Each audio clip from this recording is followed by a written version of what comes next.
Param Vijayate Sri Krishna Sankirtanam, total world victory of Hare Krishna. Welcome to another episode of the Vaishnava Voices podcast. My name is Sitapati Das. And my name is Dana Devi. And today we are joined by Radha Krishna Prabhu, disciple of Srila Prabhupada and the founder and CEO of Good Garden and also Vedic Agriculture. Yeah, Facebook page. Welcome. Thank you, Prabhu. Thanks for coming on. Bye. What is it called? Gardeners International? GGI. What does that stand for? Good Gardeners International. Yeah, you got it. Let me just drop it into the comments and I'll put it onto the screen. So here's the website here. It's www.ggigoodgardenersinternational.org.uk, which is where you're from, definitely where you are, where you joined, and I'm imagining it's where you're from as well. Yeah, UK. Right? I was born in the UK on this side of the country, the west side where I now reside. West side. Yeah. Right on. And so we were just talking before the stream started about how you joined. You got initiated by Srila Prabhupada at Bhaktivedanta Manor. Mukunda Maharaj was there. He got you the name Radha Krishna Das. When was that, Prabhu? What year was that? 1975. 75. Yeah. There was two cars. When I joined the manor, there was two cars. And I was the second car. I drove in with the second car. It was very few devotees, handful of devotees, you know. And who else was there at that time? Who was the temple president there? Prabhu Vishnu and Mahavishnu Maharaj opened the door to me because I'd been turned away by the Buddhist temple in Oxford. I went there on my search and knocked the door and they said, "Oh no, the head Buddhist is away today. Come back another time." So you joined the Hare Krishnas instead? I went to the Hare Krishna temple and they opened the door. Yeah. That's amazing. Wow. When one meant to be. Yeah. When one door closes, another door opens, like literally. And that was after having been to George Harrison's place and knocked on the door at Friar Park in the nearby town. And I went there and I said, "Oh, I've come to," the gates were open.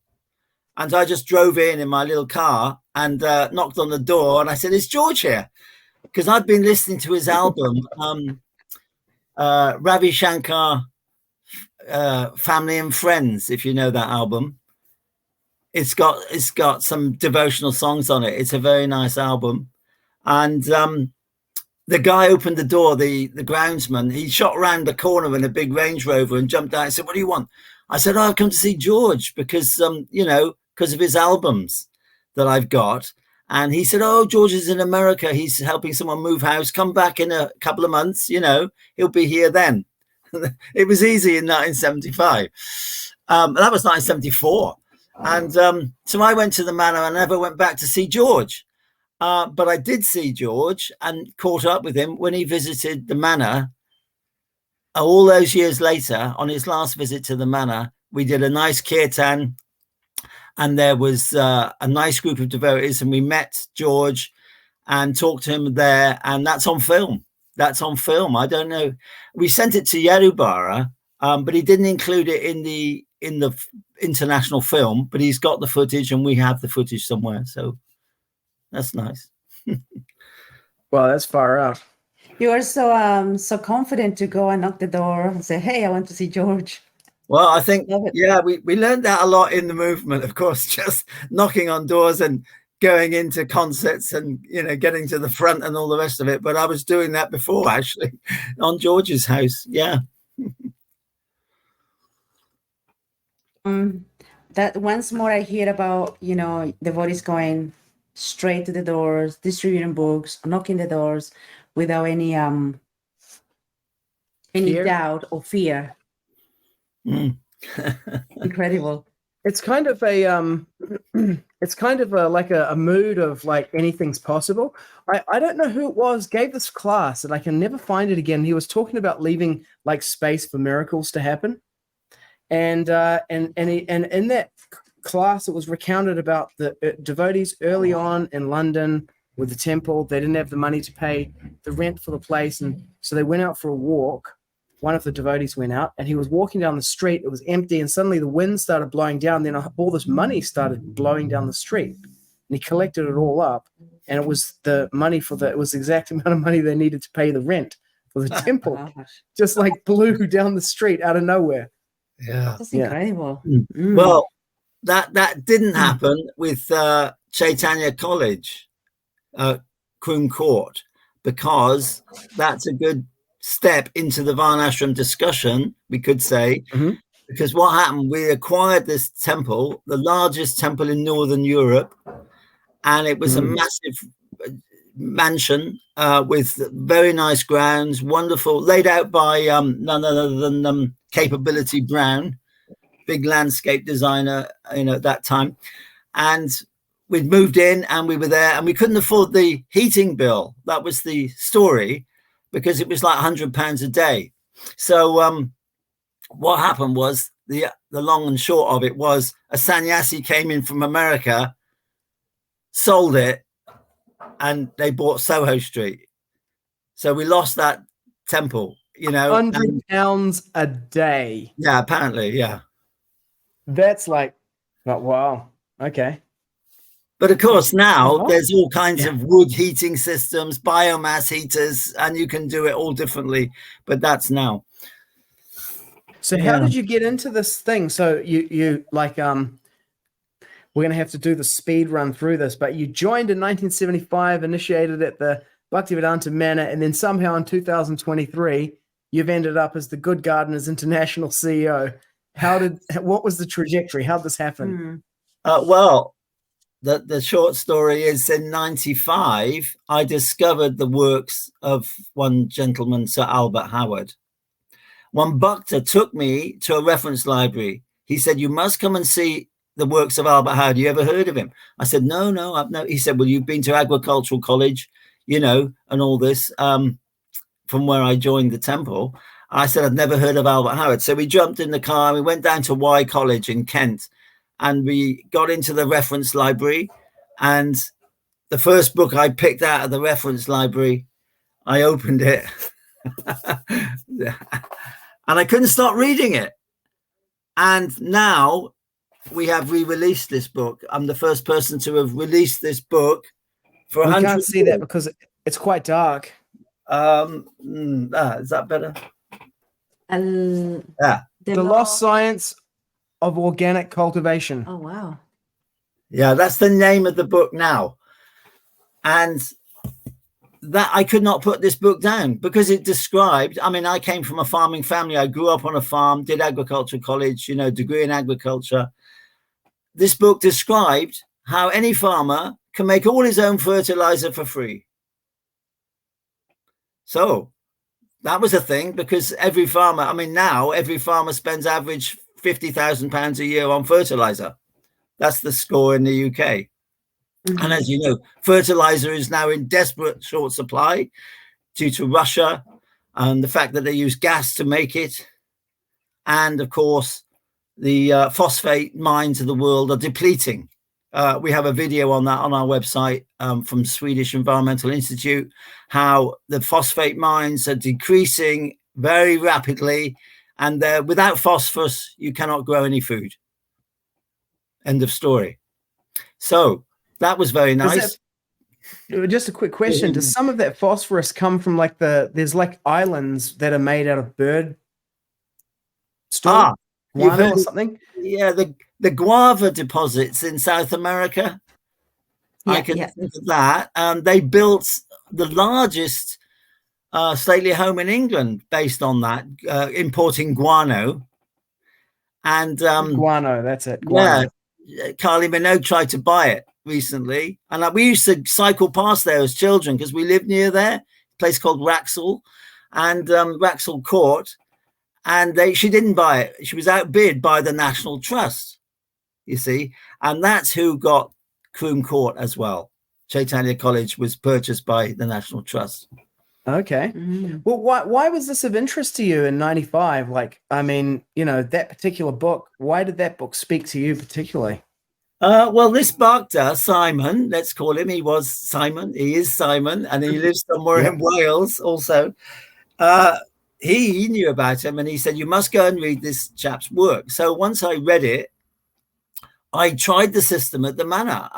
There were some big bins had been put up, big compost bins about 6 feet high with big planks of wood, you know, and I got permission to start some composting in there. And I had the book, one of the original books, and I was going through it on the farm and taking all the notes and trying to do it exactly as the book said. And I went away for 2 weeks. I thought, well, there we are, filled it up. And I came back in 2 weeks, and I drove up the drive, and I thought, oh no, someone must have not liked it, and they've emptied it because I can't see it anymore. It was all piled up. And I got closer and closer, and there was orange peel sticking out, banana skins. And I thought, oh no, it's still there. I got there, and the whole thing had shrunk down to half the size in 2 weeks. So I thought, had someone taken it? It took me a day to figure out, has someone dug it out and taken it? No, it's the thermophilic reaction had just reduced it to half its size in 2 weeks. And so I proceeded to, in short, save up the money driving a taxi around London to get money to go to India to trial it in Mayapur, which is where Howard did the work originally in India. And we were there for 6 months, and I rewrote the book while I was there because it was so gripping. We had the first compost factory in Mayapur, which is all depicted in the book, indeed. And it was very well received. Everyone liked it. Harikesh was the man at the time. And, you know, I got on very well with him. And we had this compost factory, and it was all there very smartly organized. Can you see that? Yes. Yeah. Where can people get this book from? Well, our website. Is it possible to buy it? Yeah, it's from your website. Yeah. Okay, let me bring the website back in. Yeah. Now, King Charles has this book. A lot of people, Patrick Holden of the Soil Association has this book. Joanna Lumley has seen it, been introduced to it. We've had lots of attempts over those 27 years to push this into the global market, you could say. And we've actually really sort of got there now because it's the end of COVID and things are picking up really fast. And we're selling a lot of compost toilets from there. We're selling our box system, which we developed. It's a box. Oh, I'm looking at it now. Oh, we're very interested in this because on our land we have no plumbing. We have some running water for a tap, but we don't have we're not connected to the sewage. So we're composting all of our food scraps, and we have a composting toilet. Very good. Now the thing to do is, of course, study this, which you probably may have done. This is a book by devotee Schmeek, right? That's the original.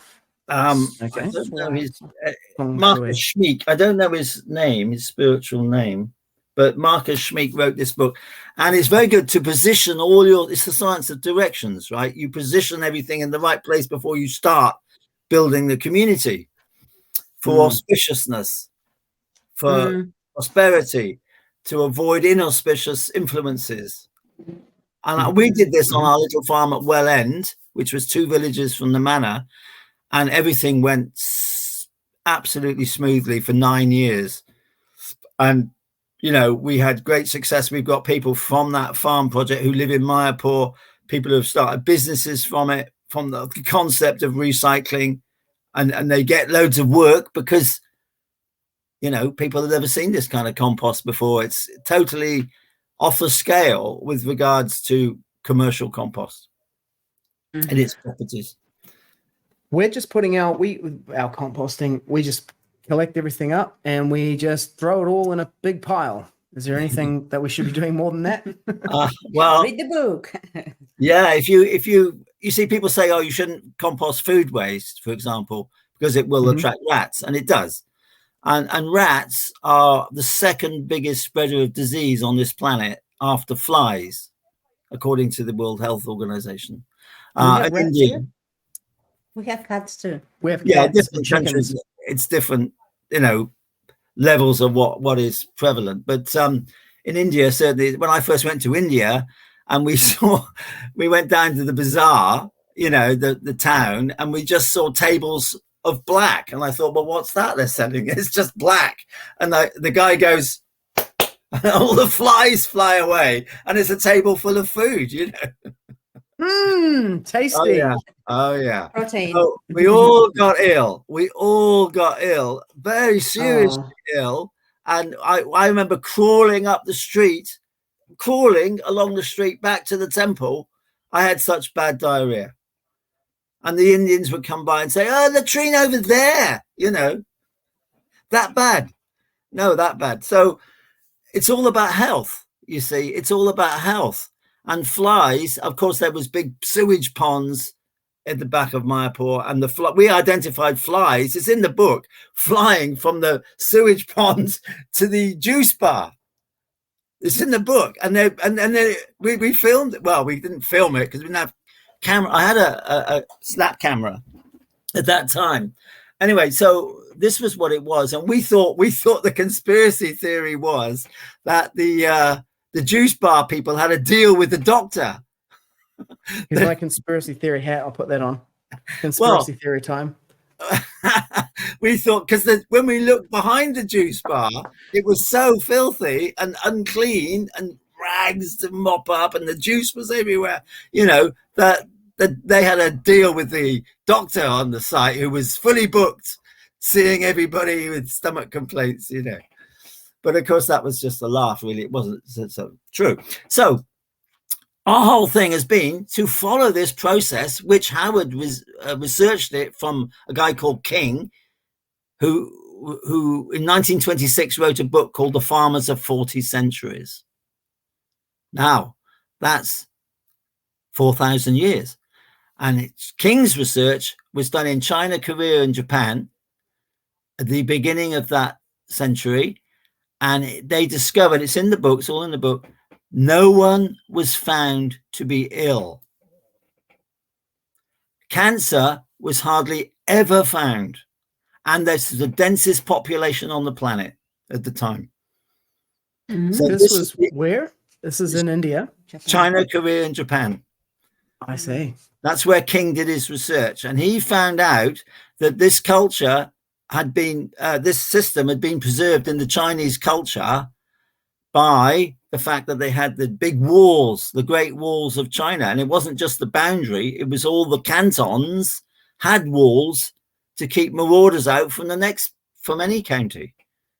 They were all over China, these walls. It wasn't just one wall. So the culture was pulled your book in. Yeah.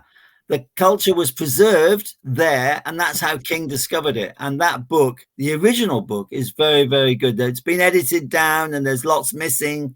I've noticed this. There's lots been taken out of this book. So, because I got the original book from the British Library, you see, right. I started at Y College in Kent. Then, because the manor was north of London, I went to the British Library. They had the same book in there, same books. And I was using this book for my research, and that now the book's been edited and they've lost a lot of stuff. I don't know what's happened there, but this is what happens. So when did Howard do his research? When was that? This was beginning of the 20th century up until 1930. He spent 30 years in India researching this, and he worked in a place called Bihar. Okay. That's where just north of Mayapur, and he did his research station there. And the books are all about that and how he followed the indigenous Indian farmer. And he said, I have more to learn from these peasant farmers than all the agricultural institutions of the West. Fascinating. Absolutely fascinating. It is. And did you ever meet him in person? No, he died in 1947, just after the Soil Association was formed. And people have asked me in lectures, well, when were you born? I said, 1953. They said, oh, you could be him. Yeah, you are. Without a doubt. Well, it's possible. From what we understand of reincarnation, yes. it's possible. Oh, I love it. This is epic. Because my next question, of course, is, how did you come to co-author this? Is this a second edition of the book, or like how is this a thing? Did his book go into the public domain and then you just took it and rewrote it, or? Yeah. Yes, I had to. I'm doing a podcast on this in England with a very interesting podcast who has 300,000 views or something. And I've met him from one of the farms we're consulting about. And he's asking the same question. It came about. Sorry, what was your question? How did the book say again? How did you do the? Yeah, how have you co-authored a book with a guy who died 6 years before you were born? Yeah, well, of course, this book was found in the Y College Library in '95. This doctor took me there, and you're allowed to copy 10% of a book in a reference library. So when I went to London Library was nearer, I could copy 10%, 10%, 10% like this. And I actually have now a suitcase with the most extensive original works of Howard, probably anybody in the world. Because there were papers that weren't released as books, all sorts of fascinating things. And one of them was about sanitation. It wasn't published as a book. And we've got our technology for the fastest, safest, most efficient, cost-effective sanitation system on the earth. I presented this all kinds of institutions and microbiologists for 25 years. They cannot get their heads around it. I love that. I'm just reading the blurb here of your book. It says, today, this work is regarded as a world classic. It is the root of the fastest recycling method known to man, developed by Higgins, that's your good self, that produces all the attributes of a world-class fertilizer and pesticide in one. I love it. That's how amazing it is, because it's Vedic. It's a Vedic technology coming from 4,000. In the British Library, it's described that the work was discovered 4,700 years ago in the farmers of 40 centuries. Wow. Right? Now, that's just after the dawn of Kali Yuga. Yeah. Right. So, therefore, it didn't just appear. It's been going on. It had been going on. It was successful. So, therefore, it's a Vedic system. In your book, do you talk about this sanitation system that you're talking about? Oh, yes. Amazing. Oh, yeah. So this means like human waste. Is that what you're talking about? Oh, yes. Yes, absolutely. Which most of ISKCON have shunned over all these years, contrary to what Srila Prabhupada said to us. Yeah, and it's been confirmed. What is it that they've shunned? The whole thing about human waste, leave it to somebody else, Yeah, right. Someone else's problem. Yeah. I'll tell you what, Radha Krishna Prabhu, we live on a small plot of land here and are developing our project. I spoke with one gentleman and he said that the biggest problem with people going, off the grid onto the land is they try it, but their biggest problem is, let's use the polite euphemistic term, sanitation. Wow. It's being able to, how do you deal with going to the bathroom? And then, he gave me a few different ideas. There was like, you dig this big concrete lined pit thing underneath and it fills up over a year or 2 years. And then you have to get a truck come in and suck it all out again before it overflows. That didn't sound like a very usable thing. Or you get hooked up to the main grid, where it goes into the sewage system. But it looks like you're into this dry composting of human waste as well as. Okay. Yes, it is so superior to any wet system. I went on a course when I came back from India after writing the book. I did a permaculture course because I thought, what are these guys on about? I had heard that not Jeff Lawton, the other guy who wrote the books, he lived in Murwillumbah, right? And I thought I'd go and visit him while I was in Australia because we somehow got a world ticket, and my son and my wife, we did a world tour, and we were near him, so we thought we'd go and see him. Bill Mollison, his name is. because he doesn't really talk about sanitation in all He's his a work. permaculture guy. Yeah, Yeah. yeah, the right guy who wrote the books. And but he does mention Albert Howard in his preface, you see. So I thought I'd go and see him, but we didn't have time to actually go up to Murwillumbah. Everything in Australia is long distances, you know, so we didn't do that. But I did the course in England, and they were all fascinated to hear about sanitation, because permaculture doesn't really address sanitation in the way that this system does. And subsequently, I was in Haiti making our demo site, sponsored by one devotee from New York. And we went there and set up a site in Haiti right after the earthquake, 2 weeks after the earthquake had happened, where there was a complete disaster. All the pipes had broken in Port-au-Prince. You know, the banks were bust open. Thousands had died. At least 50,000 had died, or 500,000 total. They reckon they count. It was about that figure. They never really knew, because people weren't even recorded.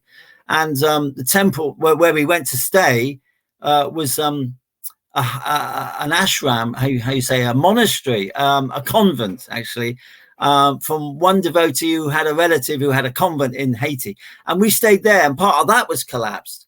And then we did our work there, and we set up this site. And Joe Jenkins, the world famous author of Humanure, came to our site. Now, how about that for an arrangement? We had no idea he was coming, and he just turned up. And we were actually filming it that day, because we'd met some guys in a gas station with cameras sticking out the car and tripods. And I said, "You make films?" And they went, "Yeah, sure." I said, "Follow me." And they made the film right there.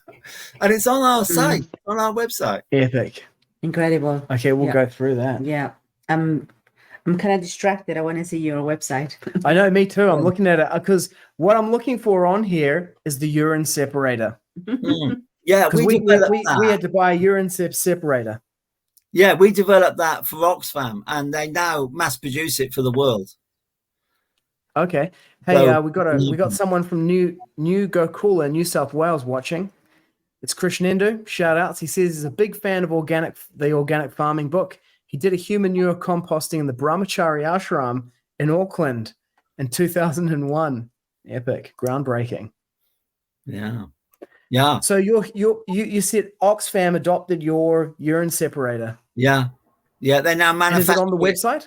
Yeah, they manufacture it into the footplate. You'll see in the film that their standard footplate is there. They had a compound at Port-au-Prince of acres of land full of equipment, you know, and they had stacks and stacks and stacks of, you know, a whole field full of these urine footplates for toilets, you know, like, you know, and so we converted one into our toilet, which is not on the ground with a hole in the ground.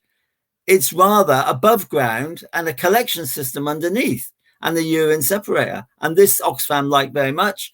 They all came to see it, and the Professor Reed from Western Water Engineering Development Committee was there on the film, who was the main authority. He was flown in by DFID to Port-au-Prince to give an appraisal of the sanitation disaster at the Haiti earthquake. And he came to our site and he loved it. He actually then sent Oxfam advisors to our farm in England after that to see the system. Incredible. So everything's by arrangement from unseen sources, you know. I sort of live my life like that, you know. Well, how did you do this? Because Krishna is arranging all this. You see, here it is. This is one that's made in New Zealand. It's called, if you can see it, it's called the Piss Taker. Oh yeah. It's a very Kiwi / Aussie type thing. Howard figured this out. Separation, right? You have to separate. Now, Joe Jenkins didn't do that, you see, and that's why our system, for one reason, is 3 times quicker than his. Faster. Right.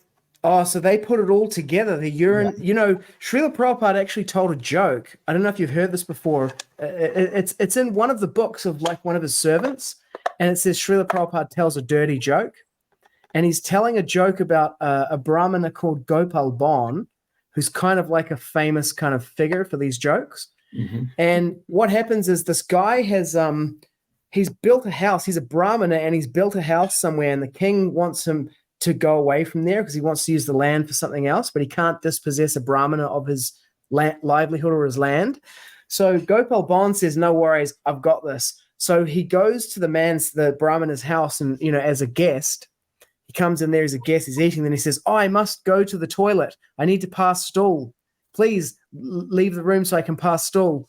And so, of course, because he's a guest, the Brahmana can't refuse him, but if he passes stool in the house, then the Brahmana can't live there anymore because it will be contaminated. So Gopal Bon, he says, he says, okay, yes, you can pass stool, but he pulls out the stick and he says, but if you pass one drop of urine, I'll beat you. Because he asked to pass stool, but he didn't ask to pass urine. So now he can only do one, but not the other. And for human beings, that's very difficult to do that, right? Practically impossible. And all of our Western toilet systems are designed to collect both at the same time. But to do what you're talking about, you have to separate them. Yeah, that's it. Yeah. There's a book that was around. Prabhupada either had it. There's a little red book, a very small little book, and it was called A Man Cannot Necessarily Pass Urine Separately from Stool. There's a book. That was the name of the book. Yeah.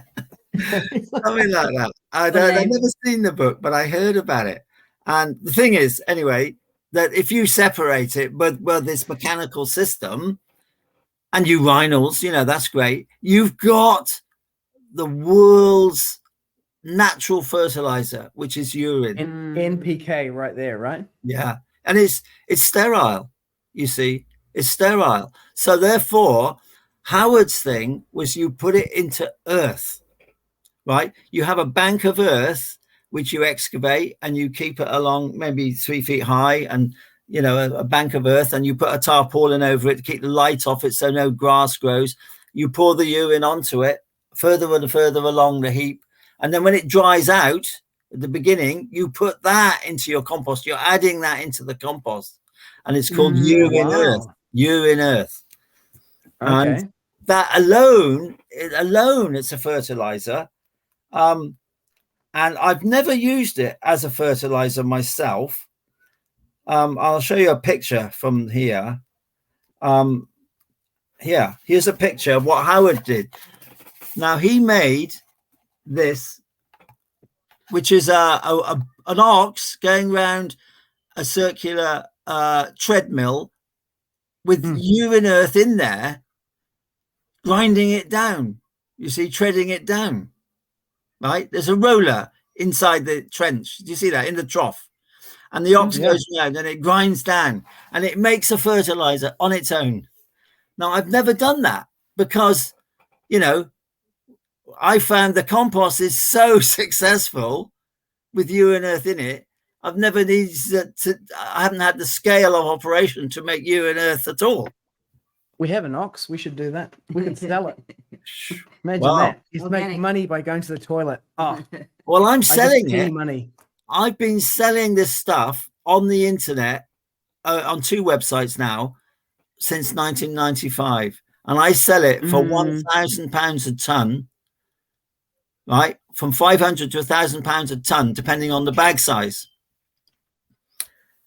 So it's all manure, like a human manure. Well, it's not only that. That's incidental to the process because I can't get enough of it. You see, and and the temples generally don't want to get involved. They think, well, what's this? This isn't very nice. But that is, I made some notes. That is influence of Hinduism, certainly coming from the East, because they always had the caste system, and you didn't get involved. That was the lower caste job. And when we got to Mayapur to write the book, we found this going on. The lower caste was employed. Can you see there the bottom picture? This is Mayapur. He jumps in his gumshoe. He jumps into the septic tank with a bucket and chucks it out on the road. That's emptying the Oh my septic goodness. tank in Mayapur, right, in 1995. Yeah, no kidding. So what are they doing in there now? They have I guess they have a Well, Western kind of the system they're picture hooked up to, above right? is our prototype. You see the prototype there? Toilet. Now that was made in Navadweep by my good friend Dinanath. It looks like a teapot. Hang on, let me make it But bigger. yes, I'll make it bigger. because of the caste system, we couldn't tell them it was a toilet because they wouldn't have made it. So we told them it was a cheesemaker, and they made it. And we made 50, and we took them on the plane back to the UK and sold out straight away. Are you still selling that? Well, yeah, now it's on our website. You'll see the HH3. It's got a product number, HH3. Dry On the compost shop. toilet, no level for it. Yeah. Yeah. That's incredible. And this is, I love it. I'm delivering 2 right now today. I'm delivering 2 to the shipper, and they go all over the world. So we can send them free shipping to New Zealand. How about that? Free shipping. Yeah, eBay are doing free shipping. And you selling it through eBay? Yeah, yeah, that's our international shipper. Yeah. Beautiful. This is amazing. It's a fancy toilet. You know, Prabhu, one of the things that this does for me, at least, is it just gives me a real sense that we're on the right track. Mm. Well, we've got to work together. You see, Prabhupada wanted us all to work together, be free, independent thinkers, but work together.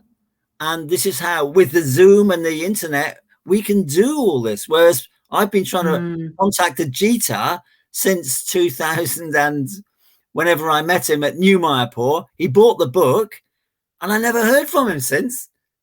And I've written, I don't know, you know, I've written and heard so much about New Govardhan, but you know, the system could be there. It could be everywhere.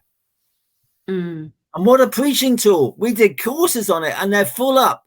20 people would come on a course. It's on the website, the pictures.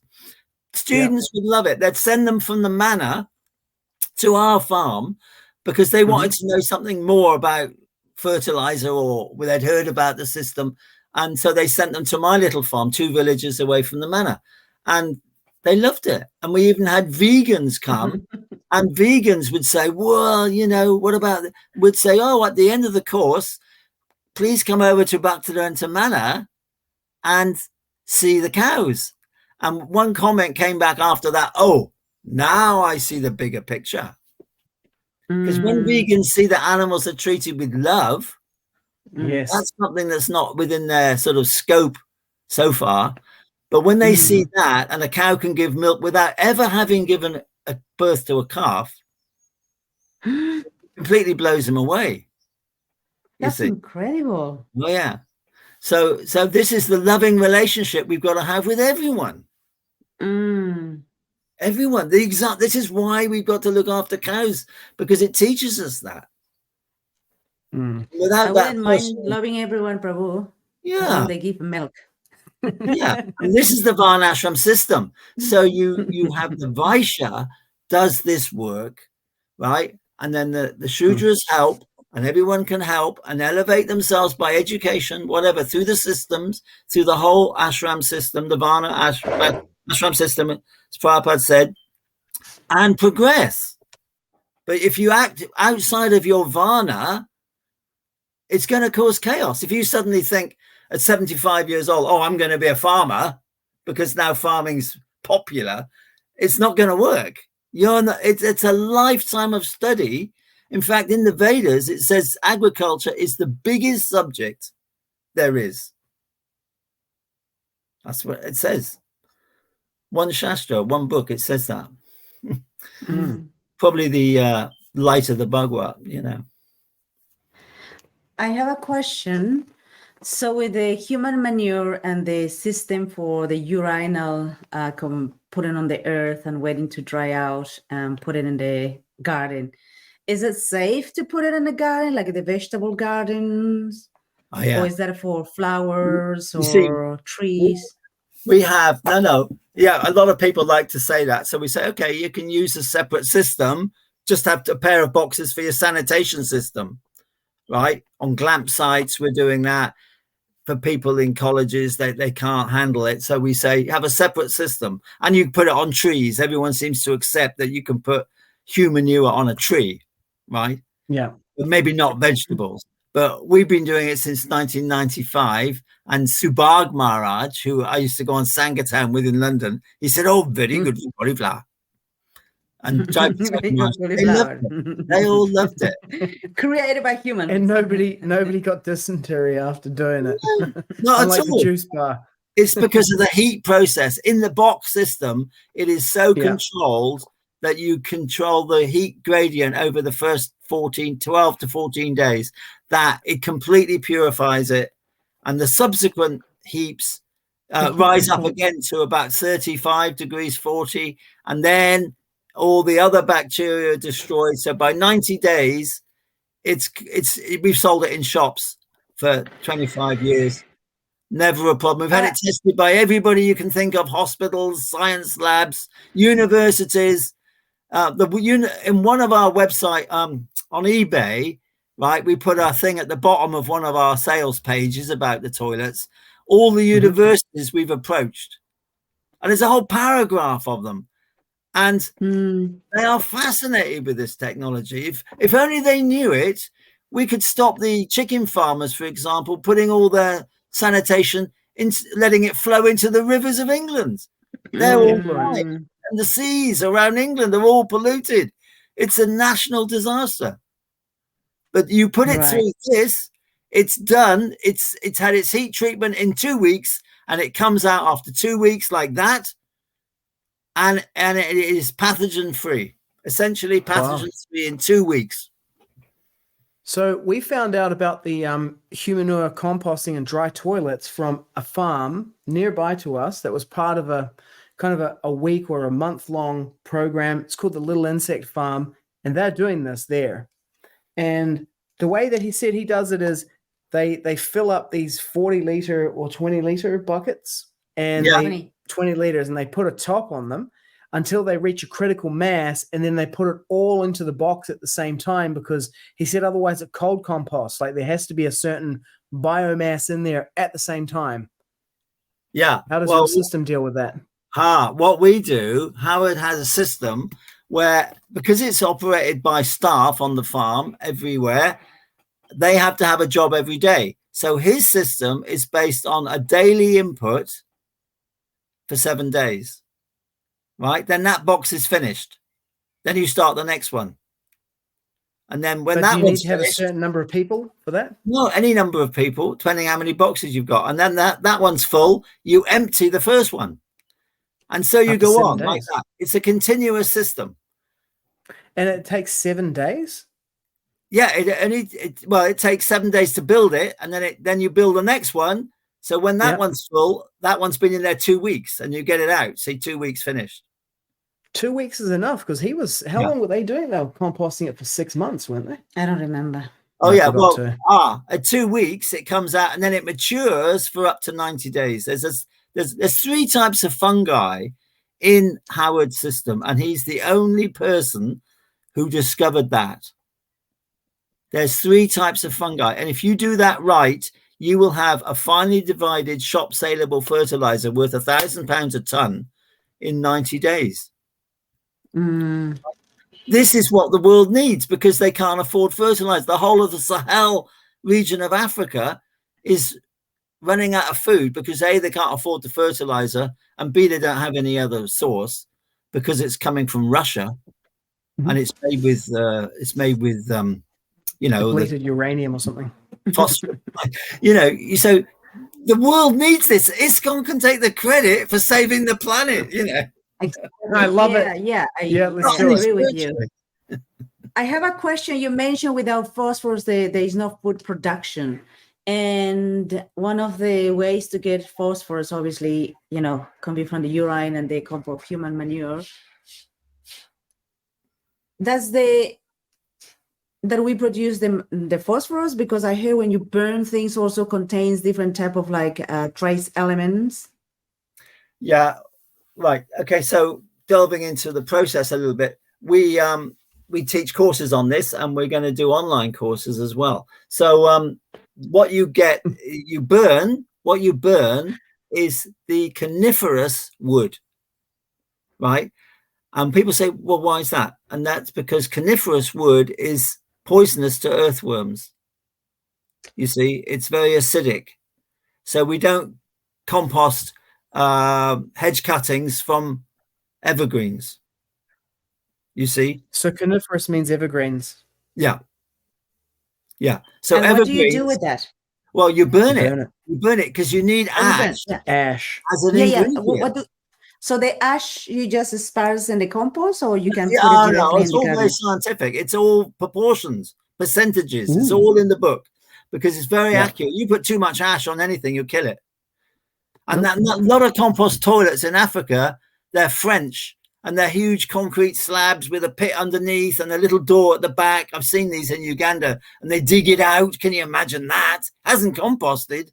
They dig it out to clear the pit, and they say, oh, throw ash down it, stop the smell. But that will kill all the composting features completely. But that's a French system that's all over Africa, right? So we had a visit from a group called Norgesvel, right, to our farm in London twice.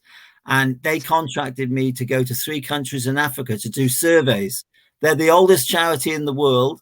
And the head guy came to our farm, the senior advisor, and he loved it. He loved it. We've done projects in Uganda, and we've just recently won an MOU with Save the Children for 3 sites in Mozambique, 3 training grounds across the country. So we can train trainers to expand this system. And we got that in 2019, an MOU, very small print. You will be helping all these different kinds of people. And of course, COVID knocked that out. So 3 years, nothing's happened. We're rekindling it now with Norgesvel. There's one poison that is in the soil. It's called aflatoxin. I don't know if you've heard of this. It's in the peanut harvest. You have. And it's in cassava and maize. It's an it killed 250,000 people in Africa, right? And what it is, it's fungi that has got into the bad, because the soil's depleted, the wrong fungi dominates and causes this toxin. Now, our system is based on fungi. Well, the good fungi override the bad fungi. And that's how you solve the problem. So this has got international significance. Howard cured the previous banana wilt in the middle of the last century, right? Because it was rampant. They were losing all the bananas. They came up with a new variety called Cavendish, which is in every supermarket of the world. Without that, there wouldn't be any bananas. Now, this banana has tropical race 3,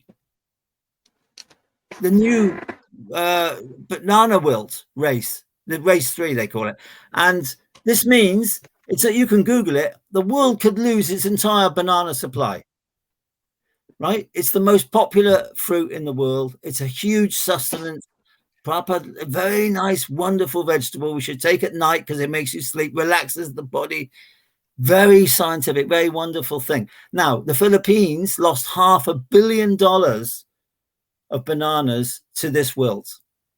Wow. So why aren't we being taken seriously? When I go to Wageningen University in Holland, when I went to see Hari Krishna Das, our old godbrother who lives in Holland, he accommodated me and we went there, and I was in touch with the university, and they said, well, you've got to pay for the trial. Yeah, we'll set it up in the Philippines, no problem. But you've got to pay for it. I'm not a banker, I'm just a farmer. I don't have unlimited resources, although this project has been self-funded for 27 years. Incredible. So no funds from outside as yet. And this is what we've got. If Howard cured that previous wilt, why not this one? It's the same type of wilt. And he did it with herds of cattle. He would get herds of cows, it's all in his books, have them housed by the banana plantation to create the compost to put on the banana trees. They just go. They'll Mm. wilt. So How- cow's dung. Yeah. So we have 4 cows, and they at the moment just roam on our land. And then we have some areas where they're fenced to keep them out, like around the vegetable garden and around where our place is. Mhm. And they just pass stall everywhere. Like, what do? Go around and collect it up? Yeah. Find it? Oh, yeah. You can't leave it on the ground. If I had all the books to hand, there's a picture in one of Howard's followers, and he shows a young boy with a fork spreading out the cowpats, right? And he says, this is the basic thing that children can go and spread out the cowpats. Because if you leave them, like we do on every ISKCON farm, we just leave them. I go out and collect them, and they wonder, what are you doing going out there? But I collect them. If you spread them out, if you don't spread them out, they kill the grass. They kill the grass where they sit, and they form rank grass all around the cowpat, which the cows won't eat. So you can lose up to 20% of your grassland. Oh. That's it. Howard's work was so revelationary. And I presented this subject at the Ahimsa farm in Leicester just this last summer. Because if you can do this and do no dig farming, you can grow massive clover. We grew clover, 5-inch clover, luscious clover, which is the cow's favorite food. Right? So you need less grassland if you do that. Isn't the clover gives them gas? Is it the clover? Watercress? I don't know. Well, you don't let them have too much. You have to. Okay. I talked about this when I first went to India after 96. I went back in 2000 to start teaching this in Mayapur at the Mayapur festival. And Adi Carter was one of the students who came along, very interested, because he keeps cows. He's from England, but he keeps cows in the Lachua now. And it was very interesting that, you have to strip graze the animals. You can't let them out into a whole field of clover, because what ISKCON does is they let the cows out into a whole field, right? Because there isn't that much grass, and they eat it all and pass dung everywhere. And you end up losing 20% of your grass because of that. It's controlled grazing, right? This is what a cow herd used to do. This is what cow herd means. You see, what does a cow herd do? He's not sitting there for fun. He's there to control where the cows graze. Yeah, right. So that's the reason that's a cow herd boy. And then they used to do it. They didn't have electric fences, so they would be there all day out in the field or the forest with the cows. So this is the ancient system. You have to, otherwise they'll eat too much. If you let them into a field of clover, they can overeat. Sheep definitely can do that. And bloat, all these problems, Oh, yeah. Yeah, I saw my cow with a big tummy on one side. So it's about controlled grazing, you see. But this has to be understood. And so coming to the crux of all this, our theory, our proven theory, is really that the dung of the animal is worth more than the milk. How about that? Amazing. How about that? Oh my OMG. You just solved the economics of dairy farming right there. Well, thank you very much for understanding that, because I've been saying this for years and no one's really twigged it. Incredible. Because, that was Hari Krishna Dasi's analysis that was published in Back to Godhead magazine like decades ago about or maybe it was Urmila. It was one of the two of them, or maybe both. The cows, once they stop giving milk, there's just, unless they made the cost of milk $10, $20 a liter to amortize the entire lifespan of the cow, the industry demands that they kill them as soon as they stop giving milk. That's exactly correct. That is why the whole world does that. And in the book, I just want to show you in the book where we were doing this, the cows, because we turned the Mayapur Goshala, right? From this is what it was like when we got there. If you can see that. Let me just blow up your picture. Hang on a second. Make you big. Yeah, that's the cows, right, in the Goshala, sitting tied up, waiting for milking on concrete floor, right? Okay. And the broken tiles there you see in the floor. Yep. Now, one cow came out. We were there for 6 months. I ran the Goshala, and one cow slipped and broke one calf, broke its leg in the broken tiles, and it had to run with the herd with a broken leg. Oh. Have you ever seen a cow run with a broken leg? No. We took over the Goshala because we were invited by Jayapataka, Harikesh, and the team in England that had an office in Radha called the Mayapur Development Office. At that time, we were there in London. So we presented our findings to the committee, and they got us into India. They said, yeah, you're coming to India. So we did this whole project for 6 months in India. That's how we actually got there. And they loved it. And, you know, we found the cows. And then where the tiles were broken, one cow had found this patch further over in the Goshala and laid down and died. Because they are boomy. They love the earth. They don't want to die on cold tiles, cold concrete. Right? So we had water every day, dustbin lid full of water like this. And it was a wonderful process, right? It's hard to see a cow die, but they die. So, and they buried 6 feet there beside the road. They dug a pit 6 feet deep. That's the system. Now, our system is that you put into the Goshala earth on your concrete floor, right? Now, this is the Vedic system. Now, when I got to Hungary, Shivaram Maharaj's farm, they were just building a new Goshala. Fascinating. And I said, oh, where are you going to put all that earth? You're digging it out. You see, you're going to put concrete, right? And they said, oh, yeah, but just throw it away. I said, no, don't throw that away. That's had cows on it and cow urine and milk and everything for decades. And in China, they make fireworks out of it. It's called saltpeter. It's in the farmers' affordable. They make their fireworks from the floor of the Goshala. Incredible. So fertilizer is explosive. Right, of course. Info. Not that compost is explosive, you see. Or actually can never catch fire because it's always 50% moisture, right? It can never catch fire. So it's not acid. But they made saltpeter into the firework industry.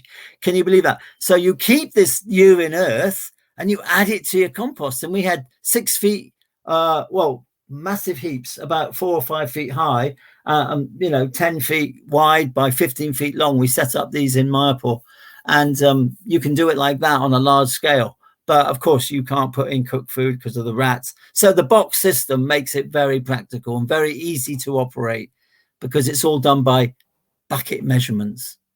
10-liter horse feed bucket is one ingredient, then there's 2%, 1% of this, and you all add it by scoops and buckets. It's very easy to operate, and you get this fantastic fertilizer guaranteed. It's so simple. My talk to this podcaster is that because they're very anti-establishment, you don't have to go to college and study PhD on farming. That's probably the worst thing you could do because you learn all the wrong stuff. Permanent head damage. Yeah, I mean, really. I mean, Howard spent 30 years in India, right? And I've got this system. So I'm riding on the back of 3 PhDs, if you like. But you don't need to go to college to study it. You don't need to do any soil analysis. You do not need soil science. You can apply this stuff to any soil type for any crop type, and you'll get success. Wow. The cow dung and the urine. No, the whole composting process, which that is part of. Yeah. And it's so So saleable. It keeps for, we've kept it now, moving to Wales. We bought it all from London. We did 3 trips in a big removal van with all these wheelie bins full of compost. Can you believe that? Who would take earth all the way to South Wales? But we took it from our farm, and we've now got 4-year-old compost still usable. 4-year-old. Incredible. So we know the properties of this material. And it's absolutely fantastic. If you keep it in a wheelie bin, you keep the rain off it, you stop the sun evaporating. So that's the best way to keep it. You know, wheelie bins. Wheelie bin. Yeah, you know, those council bins. Because they're easy, and they're 250 liters each one. So each one of the 4 of those makes a ton. You see? And in the box system, you make 1 box a week. That means every month you make 4 boxes, you make a ton a month. These are all the figures in the book. You can make 1 ton a month with 1 set of boxes, selling at £1,000 a ton. This set of boxes that you got here, I mean, it looks like it's a fiberglass box. £7,000. That's like 20,000 New Zealand dollars or something. Yeah. $15,000.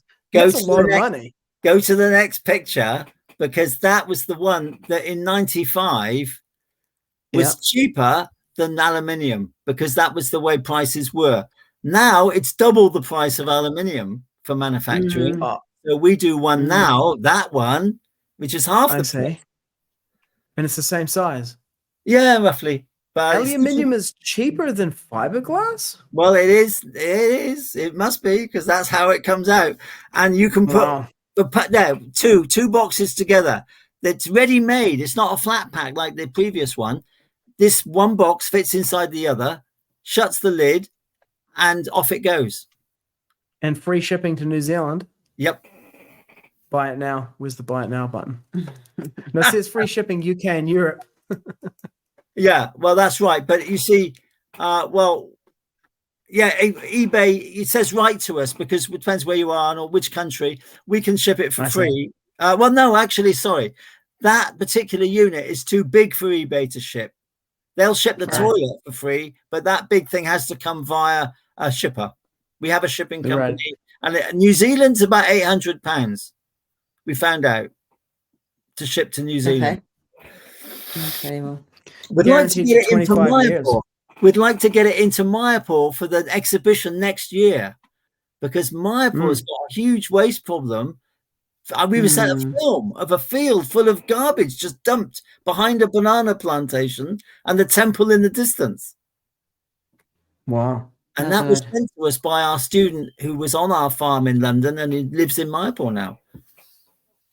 We had that on our Facebook page, and we lost the video due to editing, and we can't get it back, because it's a great example of how the waste is just dumped in a field. And it's incredible. Same in Radha. Because it really paints a picture of what's possible for large concentrations of humans living in settlements, because, you know, these idea of these like ancient cities, you know, when you think of like pre-modern cities, you think of like Europe, you know, England in the 1700s, 1600s, whatever, people throwing their night soil out the window, you know, and you've got to be careful you don't catch some on your head as you walk past. Yeah, but true. It sounds like from this that you know, human civilization previously wasn't like that.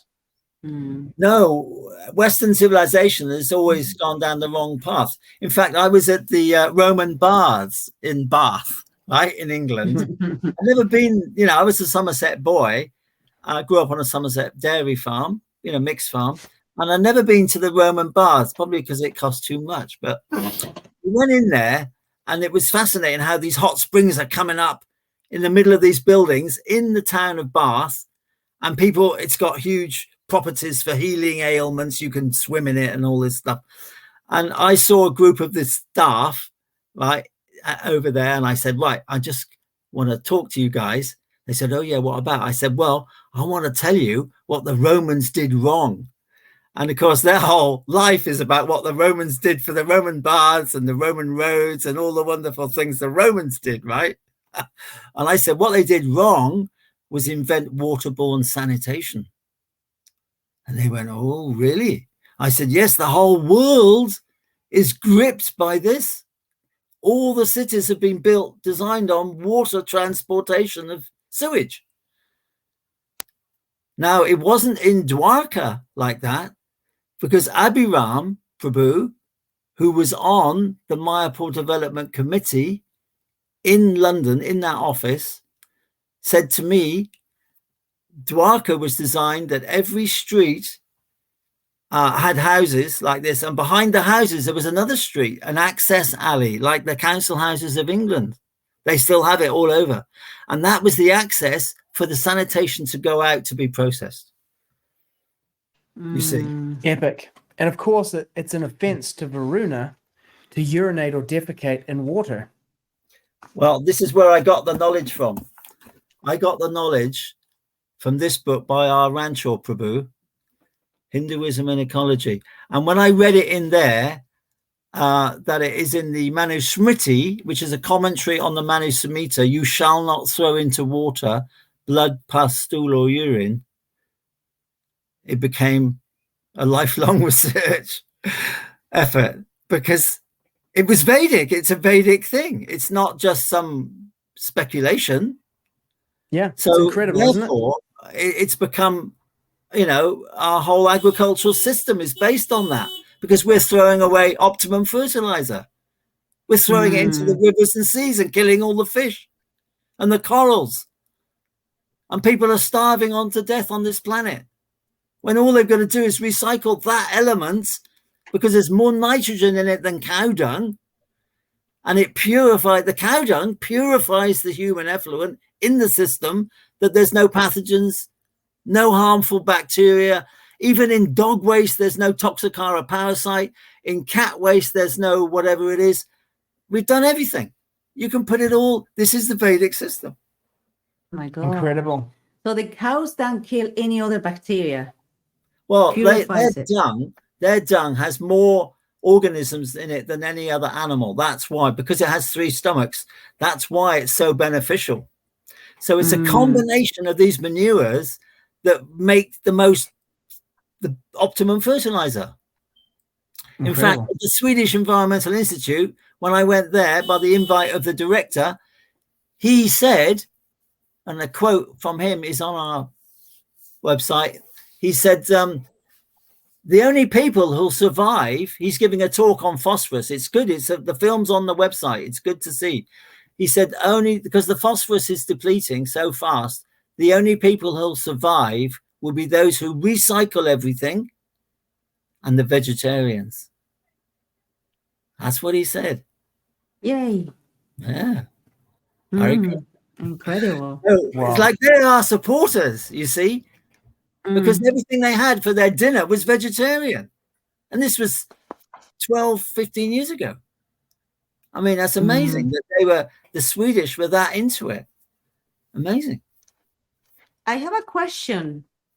I know the composting, it gives more health to the plants, but these days what's happening is the plants has different type of maybe fungal disease or whatever disease that, for example, the peaches, they have some sort of curl leaf bacteria or whatever it's called, and the only resource is for chemical sprays to kill those blight or bacteria, whatever it's called. In the Vedic system, what do they do? Good question. So going back to how I came upon this charity, the Good Gardeners, had been started in 1962, right? And it came from a booklet that was written in 1947 when a guy started making compost, and he said it will grow fantastic grains, everything. He had fields of wheat.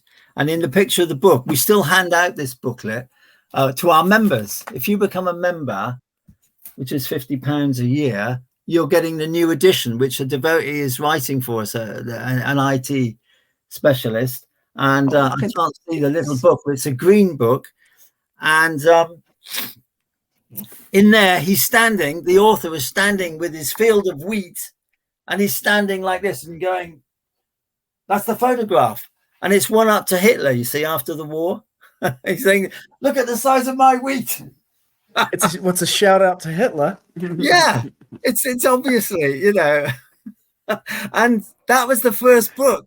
And then they did it in 1962. It became organized. And then 1965, it became a registered charity. And then I met the directors because, oddly enough, it started in Stroud. They'd retired to a village just over the A1 from the manor. And I was writing from Boreham Wood, where I lived. And he said, oh, you better come and see us. It's just around the corner. So I went to see his orchards, and the orchards were absolutely staggering. Can you see that? Yeah. This is the previous director, right, who wrote this book.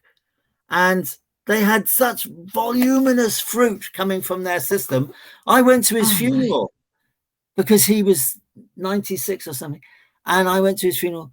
And the previous director before that is still alive in Gloucestershire. And he comes to see me. I go and see him with my wife. And he's fascinated in what we're doing now to preserve this technology. But you see, what we've done since that time, we brought in the work of Howard.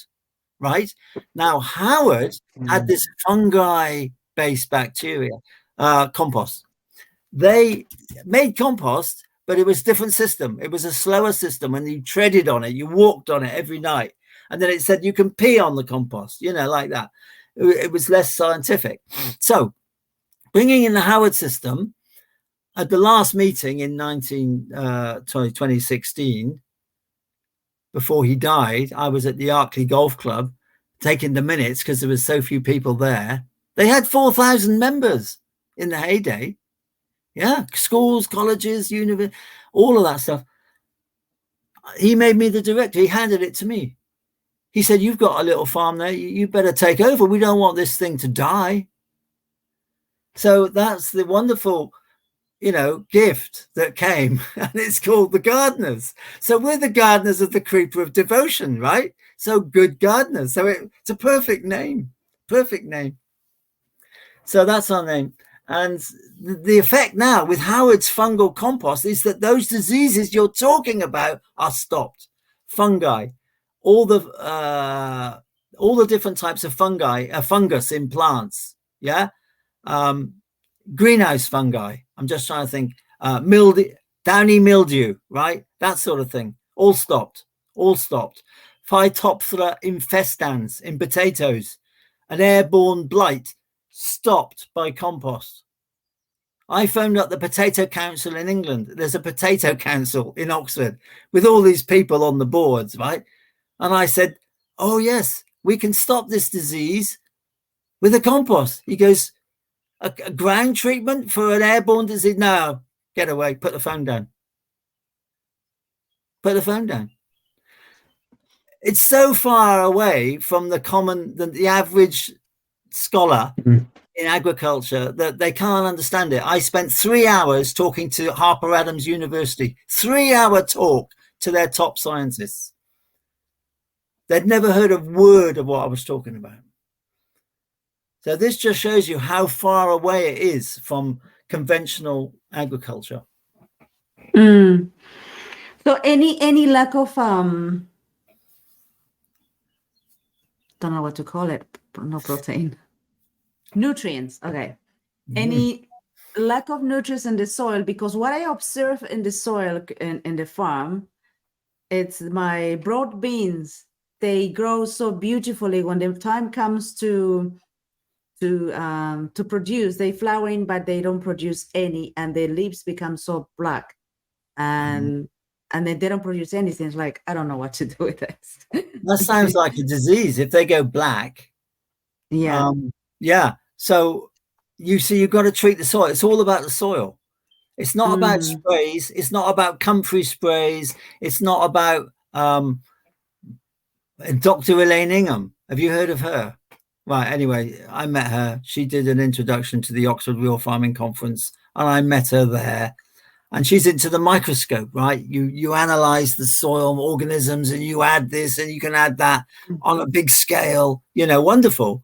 But most of Africa don't even know what a microscope is. You know, so this system we've got is complementary in that anyone can do it. You don't need to have to afford a microscope, right? Let alone know how to work it or the purpose of it. But it's simple. We had our staff, which was supplied by Norgesville in Kampala City Farm, African lady. She did the composting, and we went away, and then we were flown back in 2 weeks later to continue the system, because it's critical, the beginning of the system, to continue what she was doing and to check. And because we were doing pathogen testing and everything with the hospital. And we got there, and she'd taken the stuff out of the box after 1 week instead of 2 weeks. So we put it all in the box, right, in 1 week. And before she started building the second box, she took it out of the first box, because the chart, she hadn't understood the chart is in the book. The whole thing is there. There's a whole plastic encapsulated chart. You tick it off. Day 1, day 2, it's very simple, very simple. But she took it out after 6 days instead of 12 days, 14 days. But it still worked. It still worked. They did the test with the hospital. No pathogens were found. And they were bringing in city sewage from a tanker from the city, right? Yeah. And we were putting in also from the shop, female sanitation waste. We were buying those, opening them all up fresh. They all went in, 100 a day, all gone, 14 days, gone, disappeared. Gone. Where did they go? It's magic. The Vedic system is magic. Who can make stool disappear in 14 days? They think it's a problem. I can do it. Any amount, gone, 14 days. Not incredible. Only in those boxes that you have it on your website. Magic boxes. That's the safest way to do it, because it's enclosed. You see, it's no rats. It's rat proof and fly proof. There's got a tray at the bottom, so there's no runoff. The Environment Agency at the Eclipse event 1995 were concerned with runoff, because runoff from compost can kill trees. It's killed trees in England. We've seen that many times, right? So you have to collect it. But actually, the tray at the bottom has never had any liquid in it. Since I've been doing it, it's because it's so balanced, the system, and the straw is the prime ingredient, straw. Now, straw, and Joe Jenkins uses sawdust, you see, which is not straw. It's got a far lower carbon nitrogen ratio, right? It's 450 to 1. Straw is 75 to 1. Much higher nitrogen ratio, and straw is full of air, you see. So this is the fertilizer of the future. This is the fertilizer. Every farm should be a mixed farm where you have grains, because all require grains, right? And you have cows, and you rotate the fields from where the cow grass was to vegetable growing. It's instantly a fertile field. But if you keep putting the same cows on the same field, you're exhausting that land. You see, that's the problem, because they don't have enough land or whatever to rotate it. You should rotate your land. And then you never get any disease build up in the soil. You see, even foot and mouth disease was analyzed by Howard in India, and he had his animals come and rub noses with the cows over the fence that had foot and mouth disease. And his animals didn't get it. They didn't get the disease. Right? And this is in this book. This is in this book. This is on our website. Absolutely incredible book. It's considered a world classic. In fact, his books are world classics. Mm. Now Where do we they're get rare that books. book? Now, Do we buy it on your website? yeah, it's all on the website. But one extra point, this other podcaster's doing a thing because they're a bit anti-establishment. They're saying, why can't you buy these books anymore? And I say, well, the Soul Association used to print them. And when I started talking about this, because I know the Soul Association, they stopped printing it. They stopped printing all of Howard's books. No more. Wow. And you ring them up. Why don't you? Where'd you get them? Why have you stopped? Oh, no answer. Blank. They will not tell you why they've stopped printing them. And I'll tell you why. Because Howard. Hang on. I'll get my conspiracy hat on. Yes, Howard did not approve of the Soil Association charging a massive registration fee to say you're organic. Right on. Sometimes Quite the man. You just put on your veg box. That's what I'm saying to the Petersfield project, which is 75 acre. 100% grown naturally. No chemicals whatsoever. Everyone will buy. I just want to point out that we're also an anti-establishment podcast. We are dedicated to bringing about a revolution in the impious lives of a misdirected civilization. Yeah. So did you say that we can buy those the last book that you show us on your website? Yeah.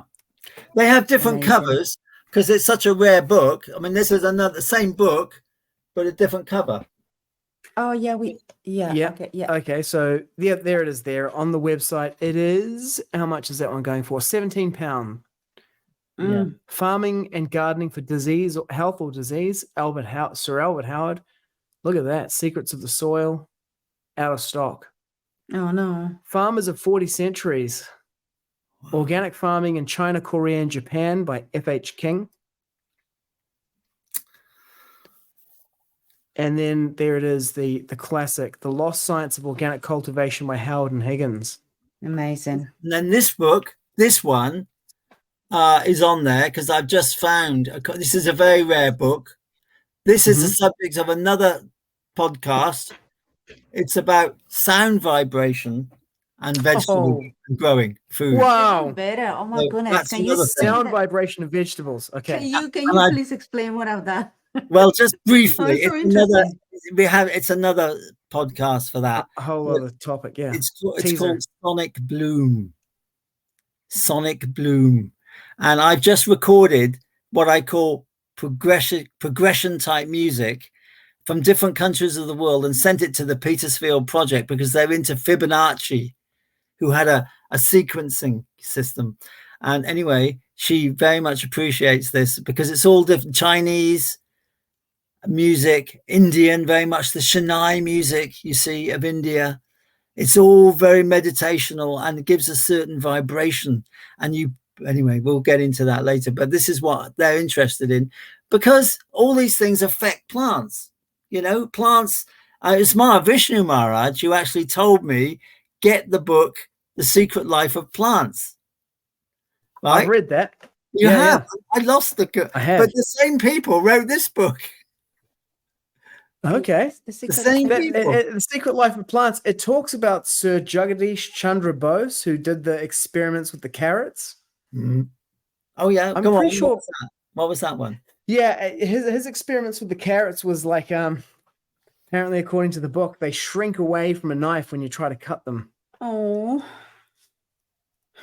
And it starts off with the guy. So the way he discovered it is he was a polygraph testing guy for the police, doing like interrogations, lie detector test, and he hooked up plants to his polygraph detector, and he poured water in and noticed that they gave like an electrical response, like they were happy. And then he thought, I wonder what would happen if I pour some hot coffee in there. So he poured that in and they still looked like they were happy. And he's like, oh, I wonder what would happen if I would burn them with my lighter. And then it started freaking out while he was thinking about it. That's what I remember from that book. Yeah. And the Secret Life of Plants had they did the test, the same family of plants. They put them a mile apart. That's right. and they did something bad to this plant and it affected the other plant. Yes. So we don't know. I mean, modern science says modern civilization only knows about 10% of what goes on in soil. So in the words of Tamal Krishna Maharaj, that's not much. He used to say, that's not much about various things. Not much. You know, 10%. in the old civilization, for example, in the Inca culture, they were very aligned with the astrological and astronomy movement, astrological movement, everything. When they need to plant, when they need to harvest, everything. And they have the understanding that they have a lot of respect for Mother Bhumi or Mother Earth. And they, before they start planting, they do some sort of, what do you call this one? Una bendición? Como... Like a ceremony? Like a ceremony. They need to like pray and say thank you to Mother Earth. Bhumi Puja. Yeah. Yeah. They need to pay some sort of a respect to Mother Earth before they start planting. And I can see, amor, pásame la plantita. So this little plant, it was so tiny, very tiny. And okay, here. Yeah. And I put it in the office of my husband because there wasn't much plants. But this guy immediately started growing very fast. All of this top is what she did. Right. And she looks very, very kind of happy. The look is quite happy. Yeah. Yeah, you can tell plants' health because you just get experience and it's vibrant or it's not. Yeah, it's they look so happy, interesting. like they're so spoiled or so loved. They're very pretty. They were so tiny. Imagine if we put them in the soil big. from the compost. Yeah. Well, all these things, you see, but what's the best thing you can give to anything living is food. Yeah. You see, you can't survive without food. So this is what Howard's thing is. It's about feeding the soil. If you feed the soil, you get huge benefits, huge results. Not only increasing crop size up to 300%, right? But the disease resistance, the disease and pest resistance capabilities. It's about food. And then there's electroculture and there's all these other systems. But I've done electroculture and it doesn't put the nutrients back in plants. Right. It doesn't. Yeah. So I proved that. So, you know, but feeding the soil is the best thing you can do. So, and of course, we have a massive waste problem. Everyone's got a waste problem. So the Vedic thing is you do one operation, you solve many problems at once. Beautiful. Right. There you are. And so if people become a member, let's have a look. Partners become a member. Okay, so we got this membership part here. So if people become a member of Good Gardeners International, does it make sense to become a member? Like what's the point of becoming a member? I mean, obviously it supports the work you do. What are the benefits? What are the benefits? You'll get this new book, which is the original 1947 publication called Gardening Without Digging. And it tells you in there, it tells you the process for many, many crop types of how to sow the seed, how to treat it to get this huge abundance, because it's completely different to conventional farming. You'll get that book and you'll get online free advice, you see, if you're a member. Because okay. I like that. I like free advice. Well, online, okay. Yeah, I got it. And so it makes sense to become a member even if you're not living in the UK. Yes, we have a member in Australia, still some there. But you see, this conference is free, but our online courses won't be. Our online courses are what we're going to get our resources back that we've spent on this over the last 30 years. So, you know, that's the way these people operate, and it may be like that. But for devotees, you know, they can become a member and we'll tell them on the phone, you know, or email, you know. Yep, let's spread the good news. Amazing. Okay, so to join up, people who are watching can go to, let me pull the website back in here. The website is www.ggI.goodgardenersinternational.org.uk. Fantastic.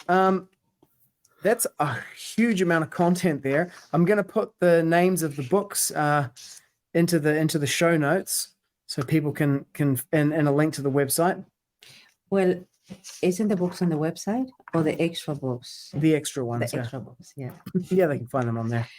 Any other secret that you would like to share with us? Oh yeah, one other thing. If you do this system on your farm, you will attract course students, right? This is one of our leaflets. Can you see that? Mm-hmm. And the students love it. I mean, it's just today, gardening is the most fast-growing business in the UK. And growing food is the fastest growing interest, I'm sure, all over the world, because people realize the problems. As soon as you do this, someone asked us once, why don't you make a perspex front to your compost box instead of having to take the front off, which you take off to get it out? But as soon as you take it off, everybody zooms in on it, and you see all these millions of little creatures. It's Suyate Sacharacharam, Bhagavad Gita. And they're there. And we had the author of Forbidden Archaeology, Cremo. Richard Cremo. Yes, he came Michael to England. Cremo. Yes, he came, and I forget his name. Drutakama Das. Drutakama Das, right. He came to London, and I talked with him, and I said, how is it in this system, when you open it after you've put all the stuff in, and you open it in 12 days, you have a look in the lid or the front, and there's all these other creatures that weren't there before. They're all... Where did they come from? And How did they get in there? And he said, well, it's not only the cockroach that takes birth without parents, a mother or a father. It's in Srimad Bhagavatam, right? Not only the cockroach does that, but why not other creatures? And you have facilitated the right conditions for those life forms to take birth. Oh my. Wow. So that was very interesting. And the students love it. And, it's just such a revelation to teach something so practical, so physical that anyone can do. And you'll be I like the idea of the perspex front to the box. Although if you have cows around, you'd have to make sure it was pretty robust in case they got around it and gave a bulletproof. Bulletproof perspex, yeah. You can do that. Yeah. For sure. Yeah. Wow. Okay, well, we're definitely going to order some of these books and hook up a membership. Yeah. Definitely. This is like right where we are right now. We got the land, we got the cows, we got the garden, the composting toilet. We got the enthusiasm. Question. Yeah. You said there is online teachings. How do you advertise them? Through the website? How do we find out about it? Yeah. How do people find out about it? When we do this commercial online course business, it'll be marketed however they market it. But we'll send you a link to it, when we find out what it is. Yep. Like that. But I'm saying you can do courses on your farm with practical visitors coming, because you charge them a fee, and that pays your, expenses, and you give them prasadam, and they love it. And it's a great preaching tool, because I was in Sydney, and when I was in Sydney, we were there, and we went from the prasad kitchen or wherever it was in the street. They took old buildings and handed out prasad. Then we got on a bus and went to the farm. Yeah, and that was fantastic. And they made devotees like that. It was a great thing. It will happen. Great. Because when people see it, this is how you live instead of the city, and you can be all your life. It's very attractive, because you know how to live on the land. It's not that difficult. People say it's very difficult, but with this system, it makes a lot of the problems very simple. I love it. Solved. I love gardening. I love things that are simple. I love seeing my vegetables growing so happy.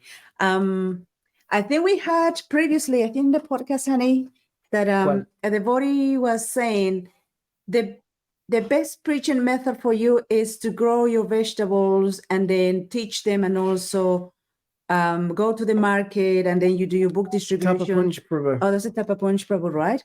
and then your book distribution. He said you take you grow. He said first you grow enough food for yourself. That's the first step. Then you grow more food than you can do, and then what you do is you take your vegetables to the market and you put it on a table, and it's like a book table except you got vegetables. Right, great. Now the whole point about we used to be book distributors in London. You know, the olden. We used to go out in the street in the marathons, and you know, we did 1,500 BTGs in one day, right? On the tube trains.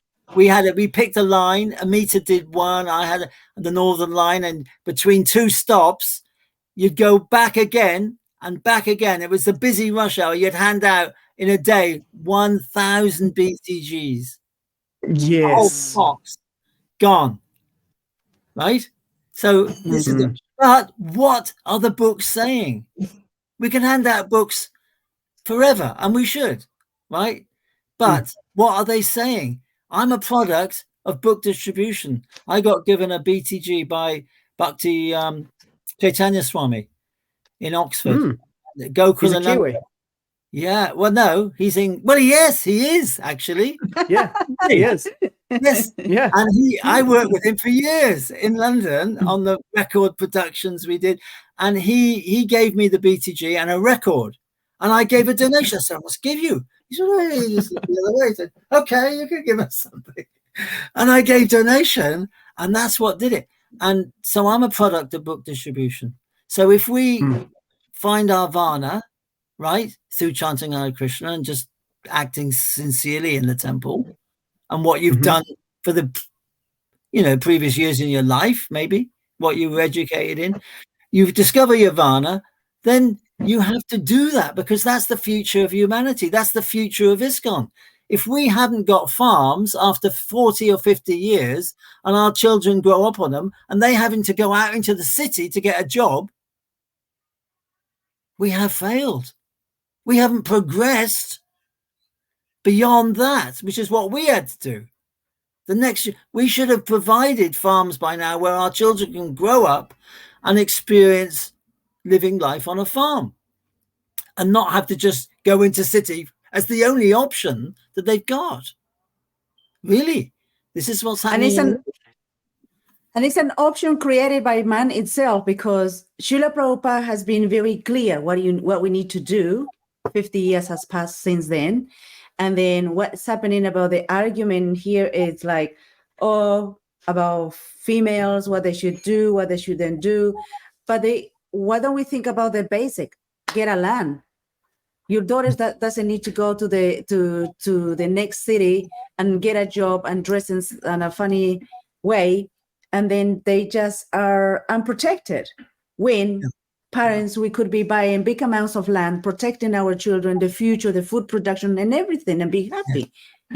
It's a common sense. It's more practical. But for some reason, human beings, we are so complicated. We always move to the other side. Yes. Well, let me tell you a little story. And it was mentioned, I mentioned this to the sub-GBC committee in Germany one year.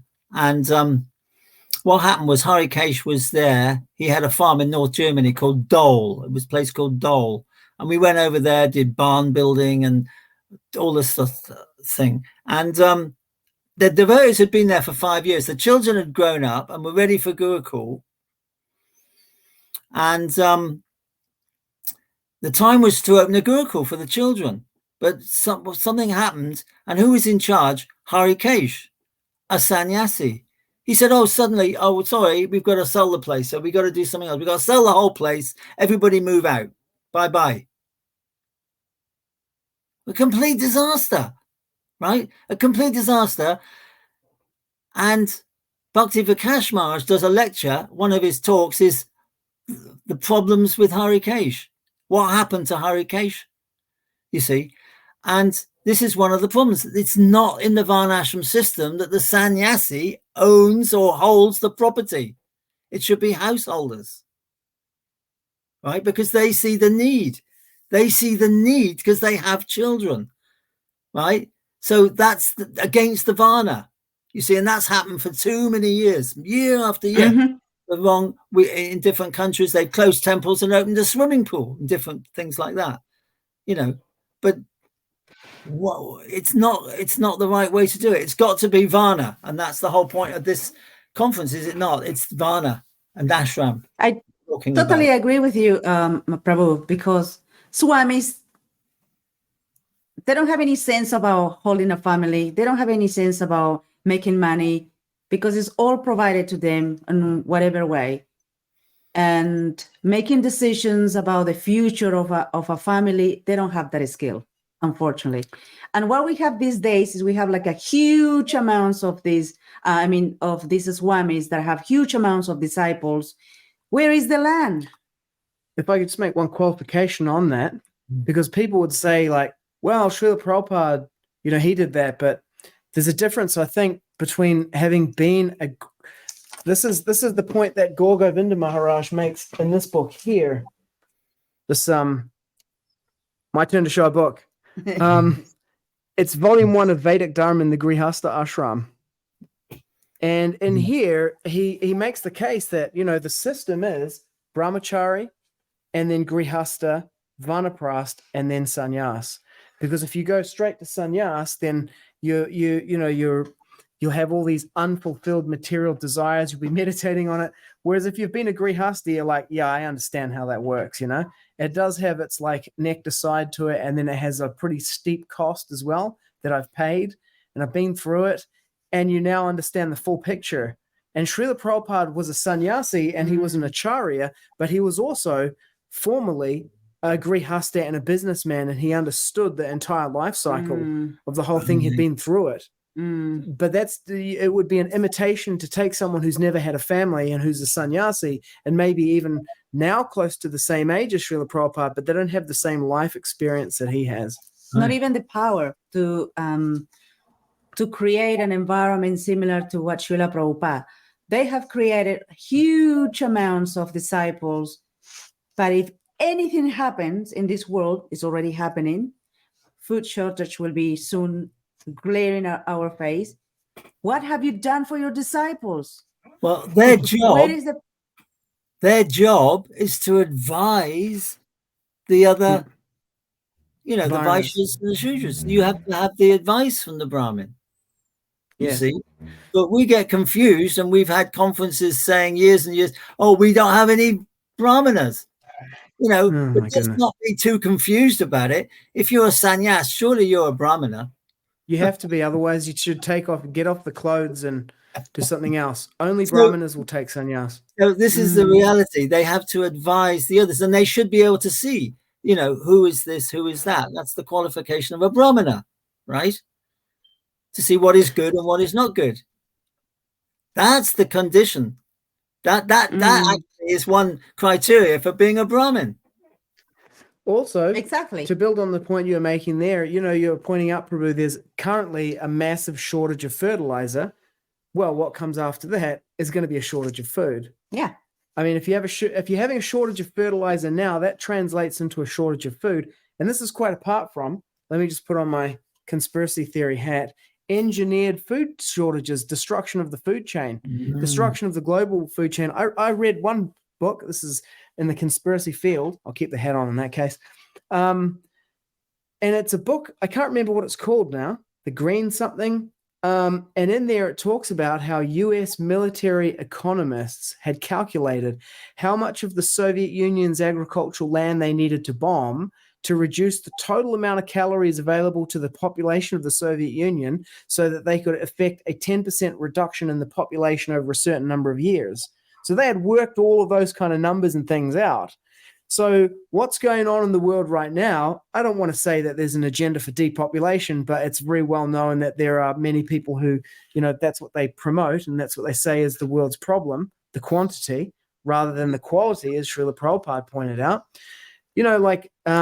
Deliberately engineering food shortages, it's not a far-fetched thing. That's quite apart from, natural disasters and things are going on. There's war, et cetera, et cetera. I took my conspiracy hat off. So by material nature's own way, we can see that sinful activity means that the living entities will have a shortage of food. And the first symptom of it is this shortage of fertilizer. So it's coming. So Srila Prabhupada told us to get ready for this. Yeah. Not only Totally. people might say, well, you know, how can you see into the future, you know, and all that, but we just look at the history. There was a book by one man, I had the book called Dandaka, and he wrote of the history of the agricultural system in India. And there were massive famines throughout history. We don't talk about it in ISKCON, but even in the last couple of centuries, there were big famines. And they told everybody, go to the city, go to the city, go to the city. And they piled up the bodies in the city. There was the one that Winston Churchill it's now becoming acknowledged that he was responsible for burning or destroying the rice crop in Bengal to deny it to the Japanese.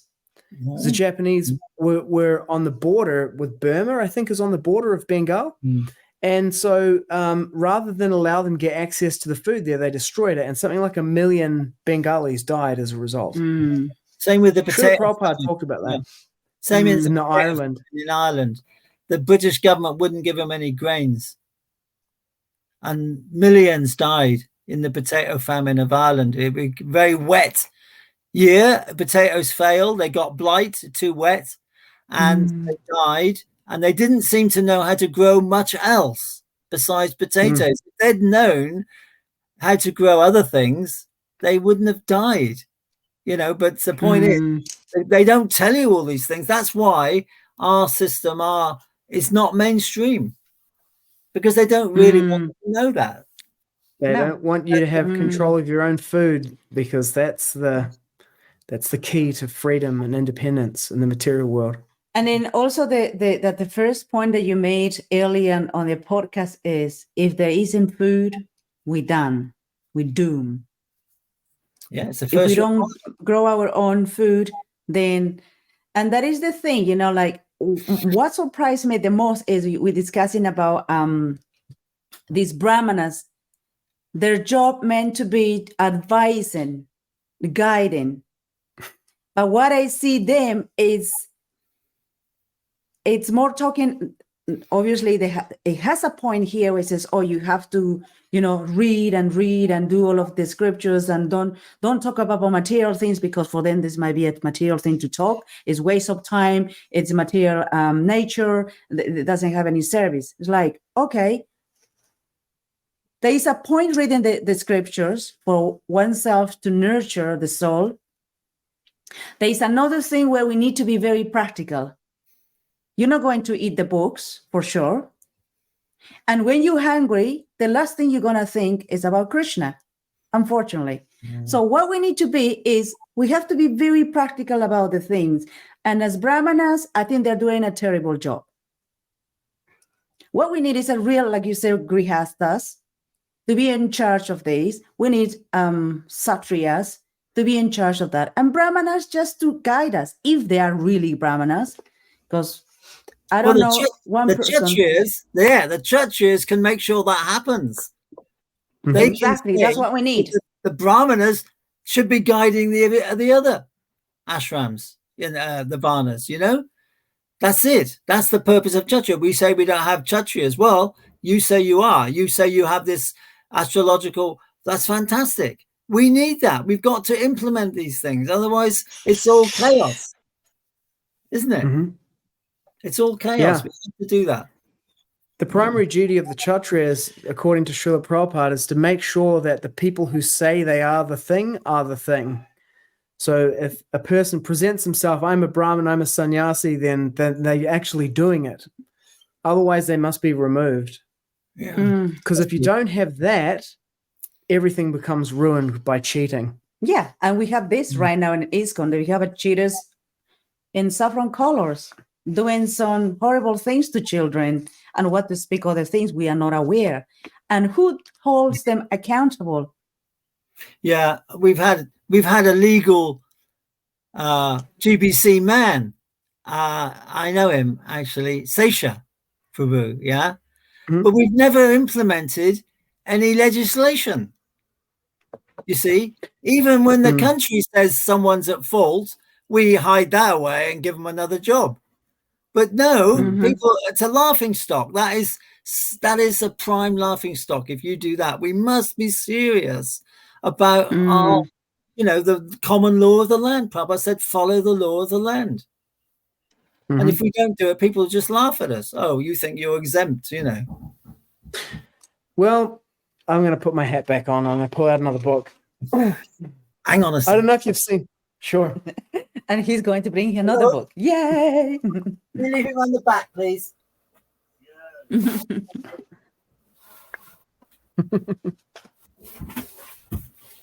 So, yeah. Okay. Right. Sorry, missed that. I don't know if you've seen this book before, Prabhu. It's Divine or Demoniac, Spiritual Movements and the Enemies Within By Daneshwara Das. Yes, I know Daneshwara Das. Yes, very good. Yeah. I know him very well. So, yeah. I mean, I'm not sure about everything that's in the book, but I will say one thing about it, and that's, I mean, a couple of things. We've started going through the 72 Macmillan edition of the Bhagavad Gita. That's the one. And then hang on a comparing second. it every single verse with the second edition. He's gonna go. I love it.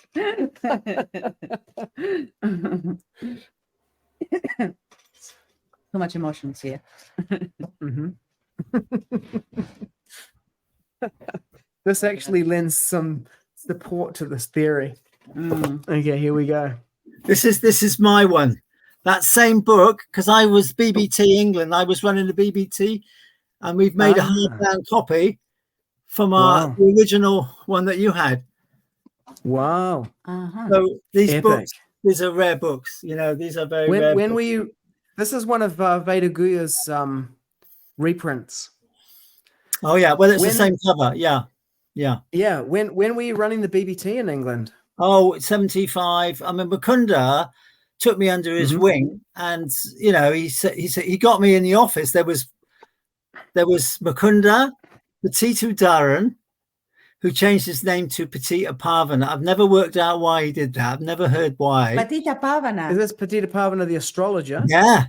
Tuna twins. Yeah. And he received me on the book table on the day that was an open day. I came in and was talking to him and there. And so it was me, Patita Dharan, in the office, and then have me on the other side of the room. And I was, they were training me up how to run the office, how to run files, how to run different things. And then the next room up is now the theatre. It was the book room full of the Krishna books that had stacked up to the ceiling from Japan. And they put me in there, and I was writing all the letters to people who were inquiring, and like that, and doing the BBT. And that's how I ended up going to India, because the BBT, we went overland from India to Mayapur by bus. That's another podcast in itself. But we ended up. Okay. And then that was the longest bus route in the world. We only just made it because we saw vehicles that were turned over in their snow with the lights on at -30. Oh wow. So Krishna. But that's another story. Yeah. So the book Divine or Demoniac, I mean, Daneshwara Prabhu makes this case that he builds a case with a number of examples. The child abuse is one, the book changes is another, and the final. Oh no, there's another final one, but the deviation away from this Varnashram mission is he's making the case that it's a deliberate thwarting or subversion of the movement. Because when I examine it, Prabhupada's mission is revolutionary materially and spiritually, and in his presentation of it, there's no difference between the two. We're here to spiritualize the world, and what it looks like is a material revolution and a change in the fundamental economic basis of society, and then building on top of that its social organization. So those two things are linked together, the whole Varna ashram structure, and then the economy of the production of food And the thing about that is when I look at the historical analysis, and you might have heard some Hare Krishna Dasi or Miller have done them in Back to Godhead, it's like the rule of the Brahmanas, the religious period, the rule of the Kshatriyas, the imperial kind of medieval kind of period, the rule of the Vaishyas, the beginning of the corporation, that kind of imperial, commercial expansion and invasion, the East India Trading Company, now the rule of the Shudras, like that. But at each phase, the social organization of the society is on top of their economy, which translates at its base level how food is produced and distributed, and that is based on the technology that they use. So the technology that's in use gives rise to a particular economy because it's a relationship of food and distribution, and then the society comes from that. So what we're looking at here with the soil technology, the growing of the food, the human waste is inextricable from this entire revolutionary mission that we have to re-spiritualize this planet with the emergence and the imposition of Daivi Varnashram Dharma. It's been extricated. Yeah. Extricated? Yes, that's the word, I believe, because it's not in the system. They have discovered technology that makes them a huge amount of money, so we can do all this stuff with food, and we'll make a load of money, and we'll sell off all the small farms, we'll scrap all that, and you can not grow your own food. In America, it's illegal to collect rainwater off your own roof, right? So they just want to make money, and it's a money-making civilization. It's not caring. It's not caring. They want to stop herbal medicine and promote allopathic medicine. We just had a bill like that come in here in New Zealand as part of this whole United Nations World Trade Organization push globally. Let's face it, we're members of a global cult dedicated to re-spiritualizing this planet with Krishna consciousness, and we're up against another global cult which is opposed to that. Game on. This is and we win on this planet. We've got 10,000 years, right, to go. So we should take these sciences that we've discovered through the work of Srila Prabhupada and spread them all over the world. We should be embracing this sort of thing, because it's not going to be, if we die with it, no one's going to know. It's going to be the lost forever science, you know?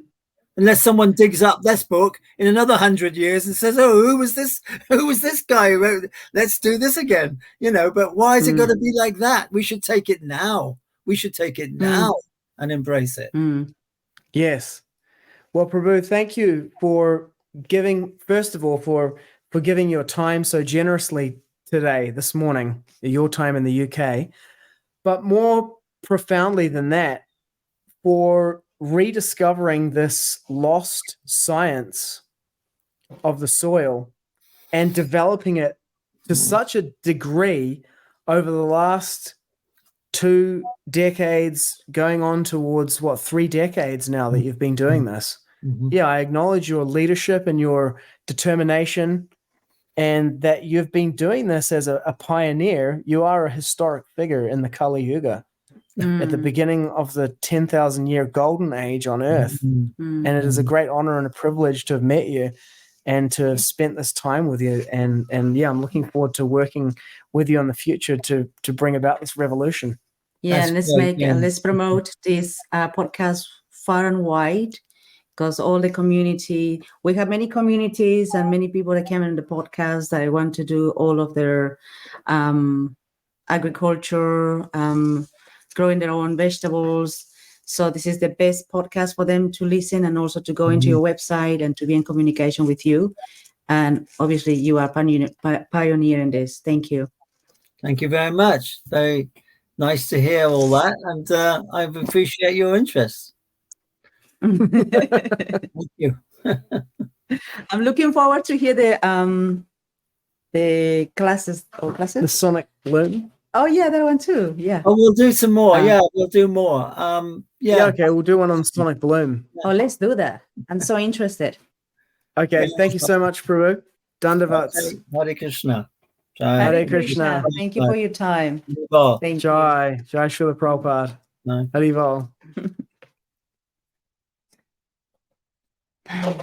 Beautiful. Thanks for tuning in, folks. For the that was, I didn't know what to expect, because I didn't even know who it was. Who he was? Yeah, I didn't know who Radha. I didn't know Radha Krishna Prabhu anything. He just on Facebook he hit me up and it says Vedic agriculture and that's it.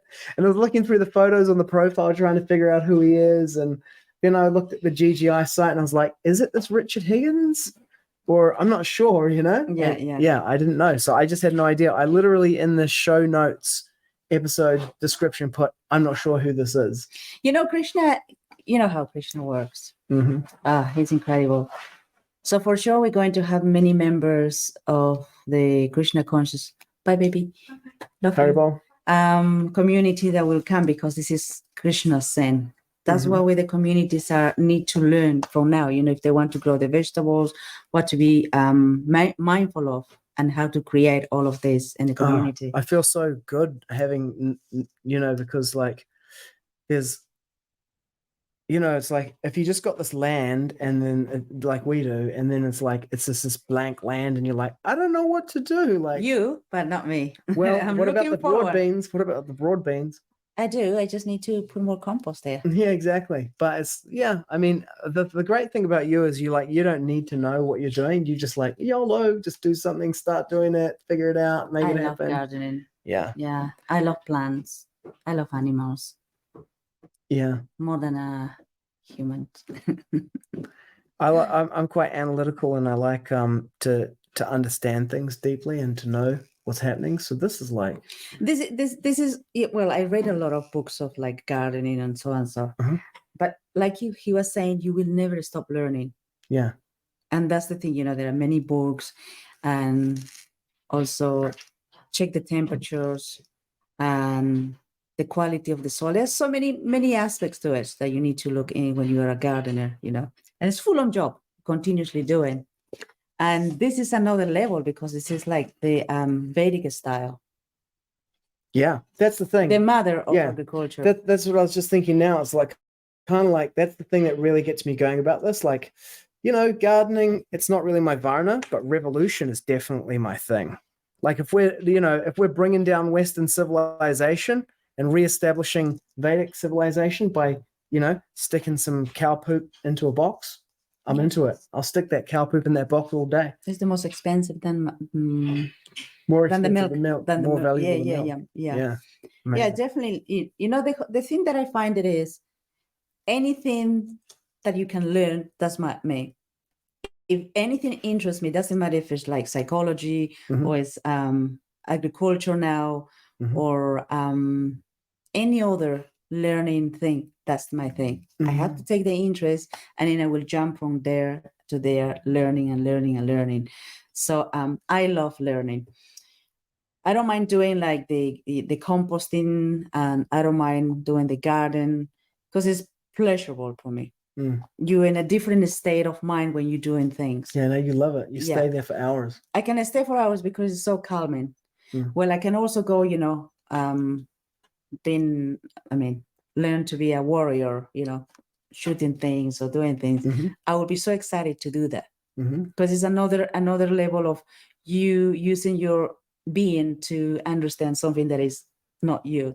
I guess not everybody is like that. Some people are just so into the box of doing maybe computers or just being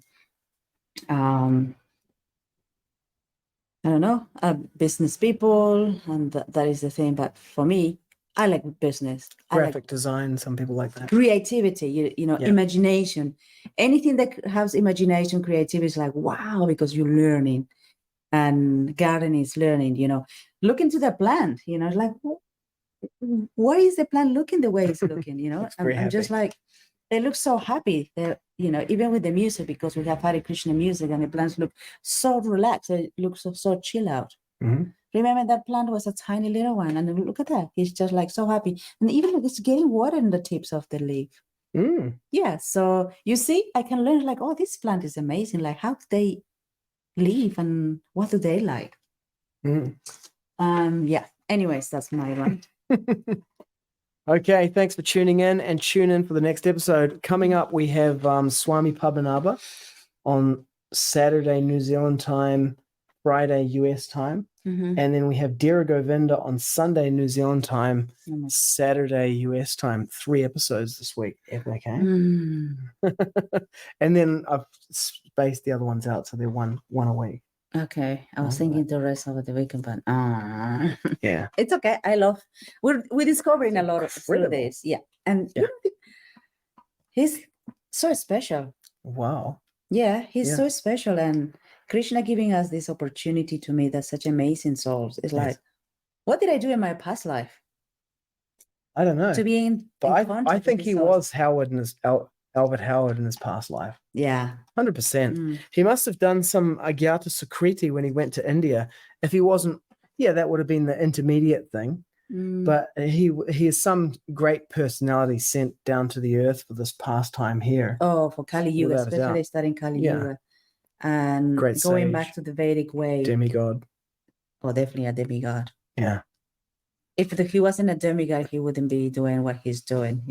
Dude, Consistency, determination, and being a pioneer. rebooting Vedic civilization on the earth. Yeah, what an epic guy. Mm.